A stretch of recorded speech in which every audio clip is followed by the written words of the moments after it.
இட்லி பொடி செய்ய போகிறோம்.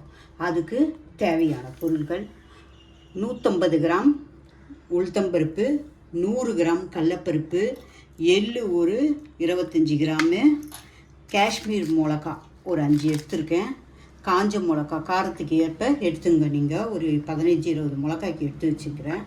அப்புறம் பெருங்காயம், கட்டி பெருங்காயம் தான் நாங்கள் யூஸ் பண்ணுவோம். கட்டி பெருங்காயம், உப்பு, கொஞ்சமாக எண்ணெய், ஒரு சிட்டிகை எண்ணெய்.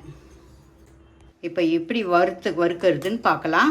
கேஸை பற்ற வச்சு ஒரு பெரிய கனமான கடாயை வச்சுட்டு இதில் கொஞ்சமாக எண்ணெய் விட்டு பெருங்காயத்தை வறுத்துக்கலாம்.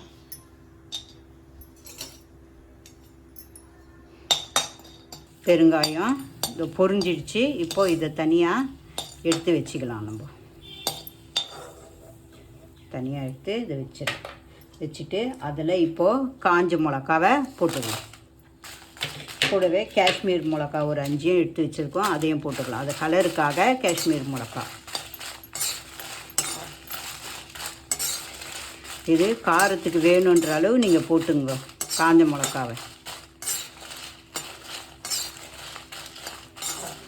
ஒரு 15 காஞ்ச மிளகா போட்டிருக்கோம் நாங்கள். வறுத்துச்சு மிளகா வறுத்துட்டோம்.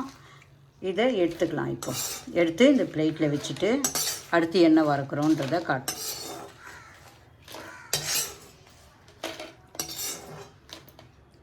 இப்போது இந்த கடாயிலே எண்ணெய் ஊற்றக்கூடாது. இந்த உளுத்தம்பருப்பு 150 கிராம் உளுத்தம்பருப்பை வறுத்துக்கலாம். அதை மீடியம் ஃப்ளேம்லேயே வச்சு வறுக்கணும். ஒன்று ஒன்றா தனித்தனியாக வறுக்கணும். உளுத்தம்பருப்பு வறுத்துட்டு இது பொன்னிறமாக ஆகும். வறுத்து எடுத்துகிட்டு உங்களுக்கு காட்டுறேன். இப்போ இது நல்லா வறுத்தாச்சு. இப்போ இதை இந்த பவுலுக்கு எடுத்து மாற்றிடுவோம். மாற்றிட்டு அடுத்து வெறும் கடாயிலே கடலப்பருப்பை வறுக்க போகிறோம். உளுந்து எடுத்துட்டோம். அடுத்து கடலப்பருப்பு. இதுவும் மீடியம் ஃப்ளேம்லேயே வச்சு வறுக்கணும். இதுவும் ப்ரௌன் கலராக ஆகணும். தனித்தனியாக வறுத்தா தான் பருப்புங்க வறுப்படும். எல்லாத்தையும் ஒன்றா போட்டு வறுத்திங்கன்னா கடலப்பருப்பு சரியாக வேகாது, உளுத்தம் வறுக்காது. உளுத்தம் பருப்பு நல்லா சீக்கிரம் வறுத்து வந்துடும். அதனால் தனித்தனியாக வறுக்கணும். ரொம்ப பொறுமையாக நிதானமாக இதை வறுக்கணும். தனித்தனியாக வறுக்கணும். பொறுமையாக செய்யணும். இட்லி பொடி செஞ்சு வச்சிங்கன்னா நீங்கள் எல்லாத்தோடவும் இது மேட்ச் ஆகும். இந்த இட்லி பொடி ஹோட்டல் ஸ்டைலில் இருக்கும். உங்களுக்கு இட்லி, தோசை, சப்பாத்தி எல்லாத்துக்கும் இது செட் ஆகும். இப்போது இதையும் நல்லா அதை பாருங்க செவந்து வர அளவு வறுத்தாச்சு. இதையும் இப்போது பவுலில் எடுத்து மாற்றிக்கலாம். 25 கிராம் எள்ளு எடுத்து வச்சுருந்தோம். இந்த எள்ளை போட்டு இதுவும் மீடியம் ஃப்ளேம்லேயே வச்சு மெதுவாக வறுக்கணும். அது எள்ளு பொரியிற சவுண்டு கேட்ட உடனே இதை எடுத்துடும். இதுவும் கைவிடாமல் வறுத்துக்கிட்டு இருக்கணும்.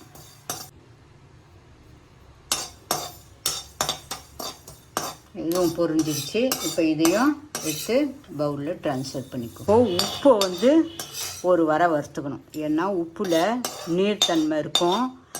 அது இந்த பொடியோடு போட்டு நம்ம அரைக்கும்போது கொஞ்ச நாளில் அது சொதன்னு ஆகிடும். அதனால் உப்பையும் ஒரு வரை வறுத்துக்கலாம். உப்பு போட்டுக்கலாம். தேவைக்கேற்ப உப்பை சிம்மிலே வச்சு அந்த ஈரத்தன்மை போகிற வரைக்கும் சும்மா கொஞ்சோண்டு வறுத்துக்கலாம். உப்பு பார்த்துக்கின்னு திருப்பி போட்டு கூட நீங்கள் அரைச்சிக்கலாம். ஒரு சுற்றிக்கலாம். ஏன்னா உப்பு அதிகமாகிடுச்சின்னா அப்புறம் சாப்பிட முடியாது. கம்மியாக இருந்தால் கூட நம்ம திருப்பி போட்டு கொஞ்சம் அரைச்சிக்கலாம். இப்போ கேஸை ஆஃப் பண்ணிடலாம். இப்போ ஃபஸ்ட்டு மிளகாவை போட்டுடலாம். இந்த மிளகாவை அப்படியே போட்டால் மசியாது. 2 உடச்சி இப்படி போட்டுங்க. அப்போ தான் சீக்கிரம் மசியும். எல்லா மிளகாயும் உடச்சி இப்படி போட்டுருங்க.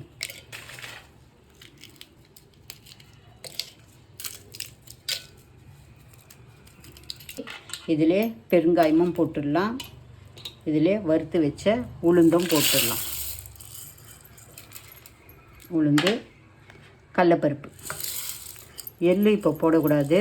எள்ளை இதை அரைச்சிட்டு அப்புறம் தான் போடணும். இப்போ உப்பு வறுத்து வச்சோம் இல்லைங்களா, இந்த உப்பையும் இதில் போட்டுக்கலாம்.